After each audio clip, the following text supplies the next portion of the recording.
Fixing education by subtle analogy to music.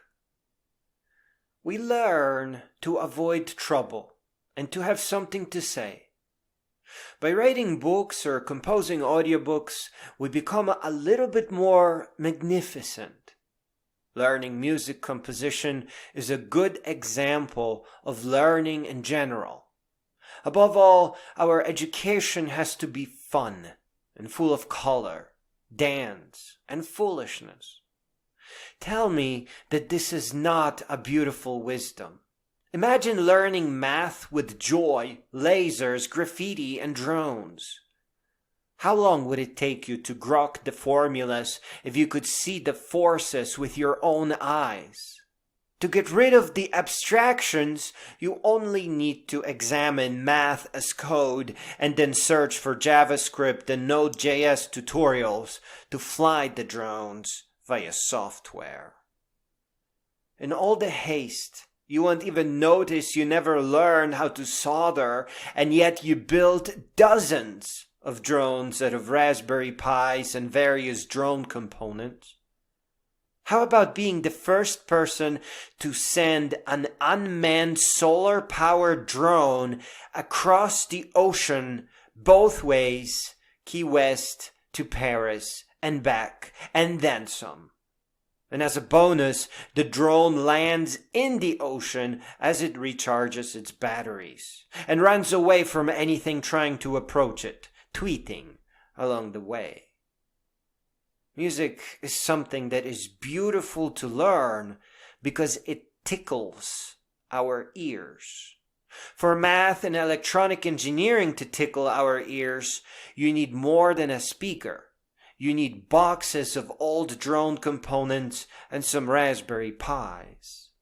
And at least one project involving the creation of a huge freaking artificial albatross with a targeting system that could gag a mountain goat from 100 feet in the air with, shall we say, a dielectric payload.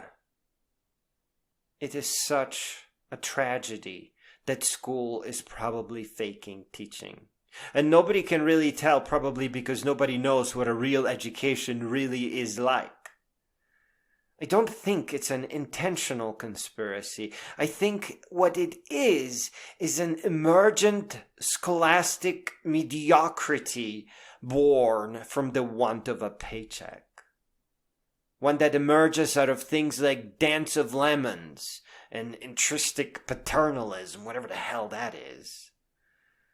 But all you have to do to push this mediocrity back is accept responsibility for your own education. And that is something you should do anyway.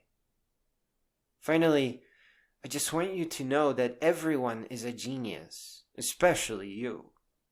And that grades are fake, and they don't matter. They never did. They are not a judge of you.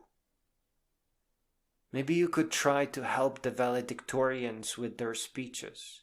Learn to speak out yourself. Inspire your friends to accept the responsibility for their own education too. Maybe launch some startups together. I am not sure how serious this problem is, but I do trust in the wisdom of people like Sir Ken Robinson and Noam Chomsky. I suspect that it is probably time to stop memorizing and cramming for tests and figure out what real education really is. Because pretending to have learned is very likely one of the major forces behind the fake schooling we see today. Don't drop out. Don't make it easy for the lemons and the liars, and don't let them win. Don't let anybody trick you out of a real education. Growing up is sacred. Figure out what is broken and build a company to try to fix it. Help the world grow.